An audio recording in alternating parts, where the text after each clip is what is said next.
साथ उत्पीड़न के मामले में एचडी देवगौड़ा की फैमिली की उनके पर प्राचुल तजन्ना, आखिरकार वो देश लौट आए हैं और उन्हें कर्नाटक पुलिस ने रात में ही अरेस्ट भी कर लिया है।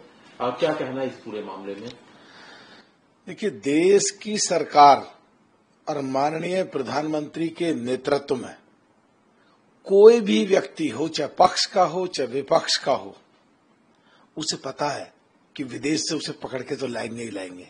इस दबाव में उसको आना ही था और वो आया और कानून के हिसाब से कार्रवाई हुई और हम इसके पक्षधर हैं। कोई भी हो, कानून सबके लिए बराबर है और जो कानून तोड़ेगा उसको कानून के दायरे में रह के उसको भुगतना पड़ेगा। सर, जो प्रेस कॉन्फ्रेंस थी अध्यक्ष मल्लिकार्जुन खड़गे की तरफ से, उसमें उन्होंने प्रधानमंत्री जी के 45 घंटे लंबे मेडिटेशन पर सवाल उठाया है और चुनाव आयोग तक पहुंच गए हैं। सर, कल कांग्रेस पार्टी के द्वारा एक प्रेस कॉन्फ्रेंस की गई जिसमें कि उन्होंने प्रधानमंत्री जी के 45 घंटे लंबे मेडिटेशन पर सवाल उठाया है। इलेक्शन कमीशन तक मामला पहुंच चुका है। कांग्रेस का तो क्या होगा इनका।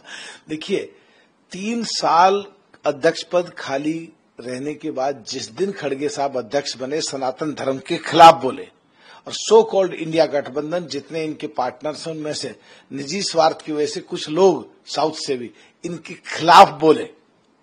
अब ऐसी स्थिति में राम मंदिर की जो बात आई है वहां जाते नहीं है और कोई आदमी अपना पूरा काम करके प्रचार का अगर किसी भी मंदिर में जाके या किसी भी धार्मिक स्थान पे जाके और पूजा करे, ये उसके भी खिलाफ बोल रहे हैं, तो बिल्कुल क्लियर कट एक मैसेज दे रहे हैं कि ये सनातन धर्म के खिलाफ हैं और 75-80% लोग जो सनातन धर्म को मानते हैं वो पूरा का पूरा पिछले चरणों में भी और एक चरण जो बचा गया उसमें बिल्कुल इनका कबाड़ा हो जाएगा।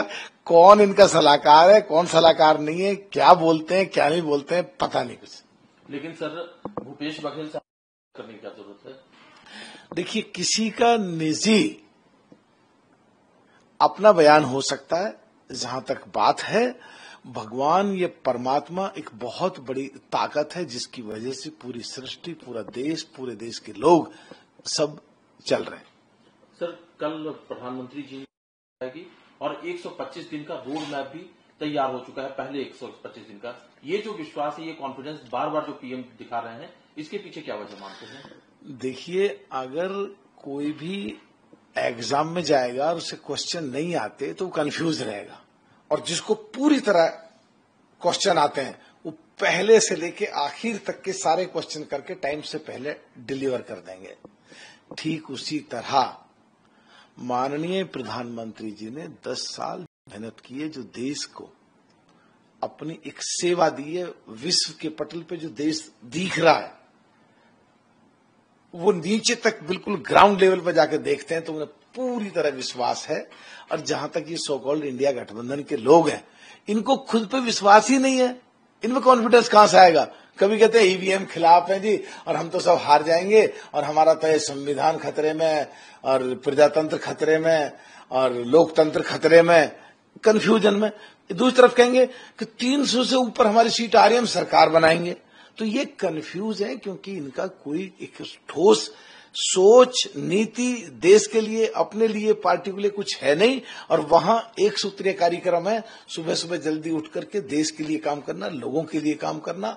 और उस काम वो बोल रहा है और उस काम पे बोलने की वजह से जो भीड़ और जो रैली देखने को मिलती है, इसलिए आत्मविश्वास है। कल मैं भी पंजाब में था तो पंजाब के लोग भी वहां मोदी जी के दीवाने हैं। लेकिन सर, कहती हैं कि अगर काउंटिंग सही तरीके से हो जाए तो भारतीय जनता पार्टी सत्ता में वापस लौटने नहीं जा रही है। तो पहले ममता जी और उनके साथी जितने भी सो कॉल्ड इंडिया गठबंधन के लोग हैं वो तय कर लें कि सही तरीका क्या है गिनती का। क्या वो पहले ही मान रहे हैं कि वो हारेंगे और इसलिए अभी से ही भूमिका बनानी शुरू कर दी है?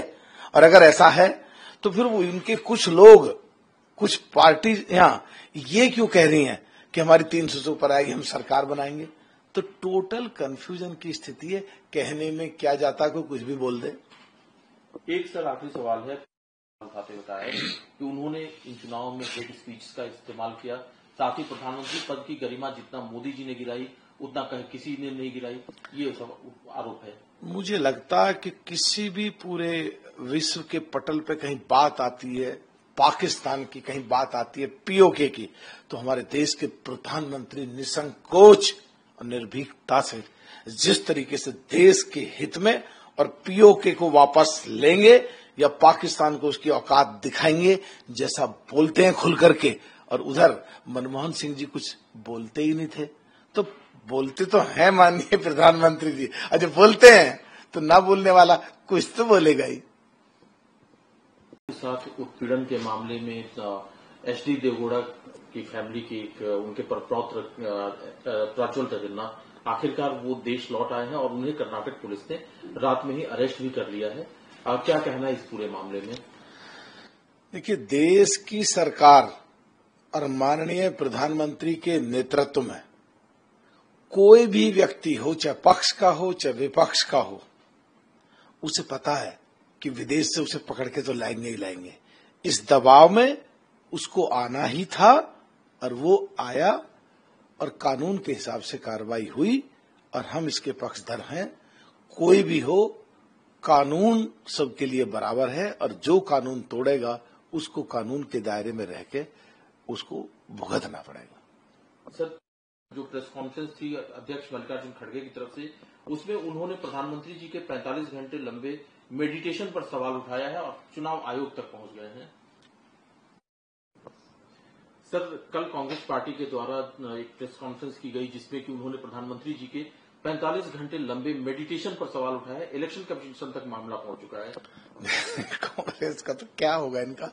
देखिए, 3 साल अध्यक्ष पद खाली रहने के बाद जिस दिन खड़गे साहब अध्यक्ष बने, सनातन धर्म के खिलाफ बोले और सो कॉल्ड इंडिया गठबंधन जितने इनके पार्टनर्स हैं उनमें से निजी स्वार्थ की वजह से कुछ लोग साउथ से भी इनके खिलाफ बोले। अब ऐसी स्थिति में राम मंदिर की जो बात आई है वहां जाते नहीं है और कोई आदमी अपना पूरा काम करके प्रचार का अगर किसी भी मंदिर में जाके या किसी भी धार्मिक स्थान पे जाके और पूजा करे, ये उसके भी खिलाफ बोल रहे हैं, तो बिल्कुल क्लियर कट एक मैसेज दे रहे हैं कि ये सनातन धर्म के खिलाफ हैं और 75-80% लोग जो सनातन धर्म को मानते हैं वो पूरा का पूरा पिछले चरणों में भी और एक चरण जो बचा गया उसमें बिल्कुल इनका कबाड़ा हो जाएगा। कौन इनका सलाहकार है, कौन सलाहकार नहीं है, क्या बोलते हैं क्या नहीं बोलते हैं, पता नहीं कुछ। लेकिन सर, भूपेश बघेल से करने की क्या जरूरत है? देखिए, किसी का निजी अपना बयान हो सकता है। जहां तक बात है, भगवान ये परमात्मा एक बहुत बड़ी ताकत है जिसकी वजह से पूरी सृष्टि, पूरा देश, पूरे देश के लोग सब चल रहे हैं।